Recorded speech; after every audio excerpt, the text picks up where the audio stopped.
بسم الله إن الحمد لله نحمده ونستعينه ونستغفره ونعوذ بالله من شرور أنفسنا ومن سيئات أعمالنا من يهده الله فلا مضل له ومن يضلل فلا هادي له وأشهد أن لا إله إلا الله وحده لا شريك له وأشهد أن محمدا عبده ورسوله أما بعد waxaan rabaa inaan halkaan hambalyo uga diro maantay oo taariikhdu tahay 21 November 2021 kuna astaysan maalinta macalinka Soomaaliyeed 1974kii ka soo bilaabata anoo ka faa'iideysanaya fursadan iyo ma aragtay munaasabadan macallimiinta halkan maanta loogu qabtay iskuulka Silver Bridge waxaan rabaa inaan hambalyo iyo bogaadin u diro dhammaan macallimiinta Soomaaliyeed meel kasta ay joogaan waxaan xaqiiqatan marnaba la iska indhatiri karin oo la dafiri karin hawsha adag ee macallimiintu ay bulshada u hayaan iyo jiilka ma aragtay iyo ubaxa ay soo saarayaan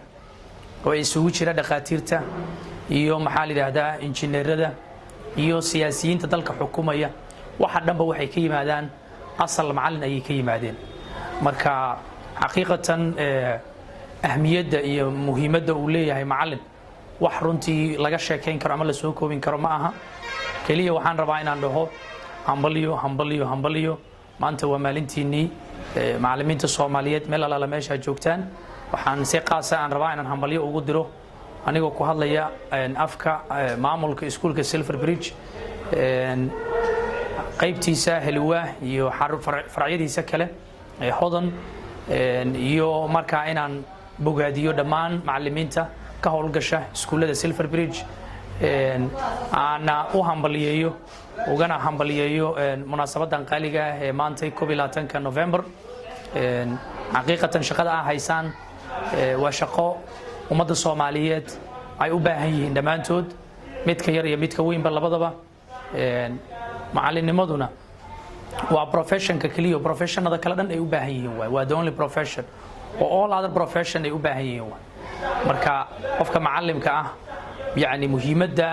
ma aragtay uu leeyahay ma aha wax laba eray iyo lagu soo koobi karo waxay u baahan tahay runtii lecture aad u dheer iyo in ma aragtay marka muxuu ahay laga jeediyo macallimiintii maanta meeshan ka hadashay iyo maamuladii kale iyana waxaas oo dhan noo taabtay marka anigu kaliya waxaan u soo istaagay inaan iraahdo hambalyo oo macallimiinta uga hambaliyeeyo aan ku biiriyo dareenkayga iyo farxadayda munaasabadan qaaliga ah waxaan rabaa inaan halkaan salaan aan uga diro dhammaan macallimiinta iskuulka haddii aan ka xuso waxaan si qaas ah aan u sii salaamaya ustaad macallin Ibrahim Farax Umar macallin Shandili ku magac dheer macallinka tarbiyada islaamka waxaan kaloo salaamaya أستاذ أحمد حسن آدن وحن سلامي يا معلم محمد حسن ديرية عن سلامي يا أستاذ عبد الرحمن محمد حسن عن سلامي يا أستاذ سيد عمر علي حاشي وعن هالكان كسلامي يا أنا يقول كفاية سنة مناسبة دان معلمين تا هذا شغوين كمعمل كعود اللعي معركة هي معلم نمدنا عن رنتي أنا ولفت الكيجا معلم وانا هي ولي وانا هاي management iyo waxyaabo la xiriirna waan qabtaa oo maamul iyo howlahaasna waan wada marka macallimiinta sidaas oo kale taa dhigayga ustaad Mas'uud Abdul Qaadir Ali qaybta hodan si gaar ah ayaan u salaamayaa waxaan salaamayaa dhammaan macallimiinta Soomaaliyeed intii aan ka tagay ma soo wada koobi karo marka waxaan idin leeyahay maanta maalintiinii waaye maalin kastana maalintiinii way shaqada ah haydaan mar walbaahi waxaad ku dadaashaan inaad ka dhigtaan mid tayo leh oo jiilka soo baxaya hadii quality education la siiyo iyagana waxay noqonayaan waxaan soo saaraynaa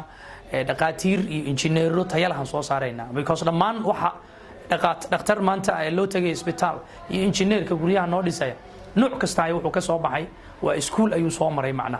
madaxweynaha dalka xukuumay iskuul ayuu soo maray hadii marka waxbarashadiisa asaasiga ay liidatay tan jaamacada masterka iyo PhD-dana wax badan kama keenayo qofka marka macallimiinta waxaan rabaa inaan kula dardaarmo in ay waxa ay hayaan shaqada ay hayaan oo runtii shaqada ugu muhiimsan aan dhihi karo oo bulsho loo qabto inay runtii ay juhdiga sida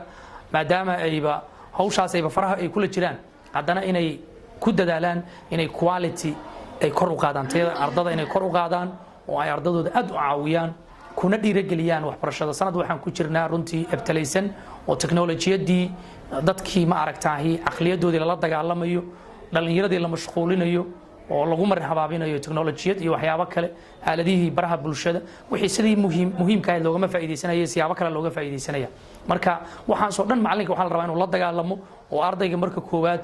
concentrationkiisii iyo soo celiyo, kadibna oo wixii ma aragtay tacliin ahayd uu geliyo ardayga waxbarashada sidaas ma aragtay oo halka ka amba qaado.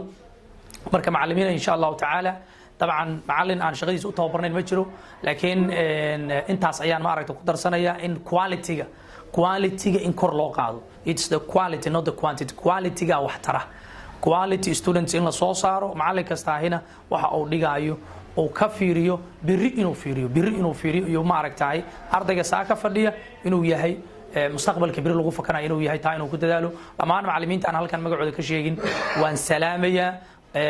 waan u hambalyeynaya maalintan dhammaan macallin meeshuu joogo, khaasatan macallimiinta Soomaaliyeed si gaar ah macallimiinta iskuulka Silver Bridge. Assalaamu calaykum waraxmatullaahi wabarakaatuh.